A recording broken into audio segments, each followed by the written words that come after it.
BDR তার স্ত্রী সহ অনেক চৌকো সামরিক অফিসার হত্যার শিকার হয়েছেন।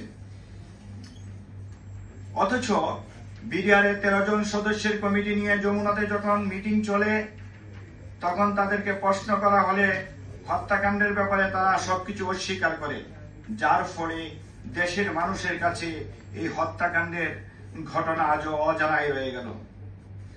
সম্মানিত সাংবাদিকবৃন্দ, 2009 সালের 25শে ফেব্রুয়ারি ঢাকার বাইরে কোনো ঘটনা না ঘটলেও 26শে ফেব্রুয়ারি পূর্ব পরিকল্পনার অংশ হিসাবে কে বা কাহারা বাহিরের বিভিন্ন ইউনিটগুলোতে গুজব ছড়িয়ে দেয় যে সেনাবাহিনী কর্তৃক বিডিআরের বাইরের ক্যাম্পগুলা